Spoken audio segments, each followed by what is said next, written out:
മദ്യനയ കോഴയാരോപണം തള്ളി federation of Kerala hotel association. ആരോപണം ഉന്നയിച്ച അനിമോനെ നേരത്തെ സസ്പെൻഡ് ചെയ്തതാണെന്ന് പ്രസിഡന്റ് വി സുനിൽകുമാറിന്റെ വിശദീകരണം. കെട്ടിട നിർമ്മാണത്തിനാണ് പണപ്പിരിവ് നടത്തുന്നത്. വിവാദത്തിന് പിന്നിൽ സംഘടനാ പ്രശ്നങ്ങളെന്നും വി സുനിൽകുമാർ പറഞ്ഞു.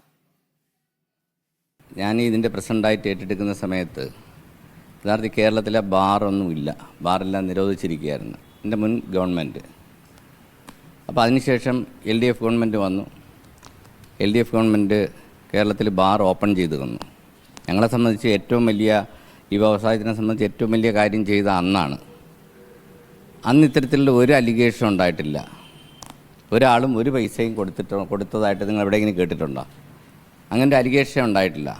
ഒരു ചർച്ചയും ഒരിടത്തും വന്നില്ല. കാര്യം എന്തെങ്കിലും ചെയ്യണമായിരുന്നെങ്കിൽ അന്ന് ബാർ തുറന്നു തന്നപ്പോഴാണ് ചെയ്യേണ്ടിയിരുന്നത്.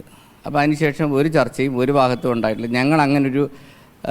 അങ്ങനെ ഞങ്ങളോട് ഒരിക്കലും ഈ ഗവൺമെൻറ് ഒരു ആവശ്യത്തിനും അത്തരത്തിലൊരു ആവശ്യത്തിനും ഞങ്ങളെ സമീപിച്ചിട്ടില്ല. തലസ്ഥാനത്തൊരു ബിൽഡിംഗ് വാങ്ങാനായിട്ട് ഞങ്ങൾ തീരുമാനിച്ചു. അപ്പോൾ അതിനകത്ത് അത് വാങ്ങണ്ടെന്നുള്ള തിരുവനന്തപുരം നഗരത്തിൽ എറണാകുളത്തൊരു ഓഫീസ് ഉള്ളത് കൊണ്ട് തിരുവനന്തപുരത്തൊരു ഓഫീസ് വേണ്ട എന്നുള്ളൊരു അഭിപ്രായമുള്ള കുറച്ച് ആളുകളെങ്കിലും അതിനകത്തുണ്ടായിരുന്നു.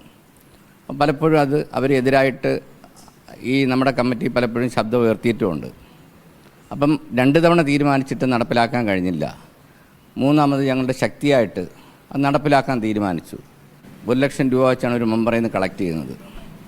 4 കോടി രൂപ കളക്ട് ചെയ്യാൻ കഴിഞ്ഞു. ഇനി ആകെ 5-6 ദിവസം മാത്രമേ ഇതിൻ്റെ കരാറ് പൂർത്തീകരിക്കാനുള്ള ദിവസം.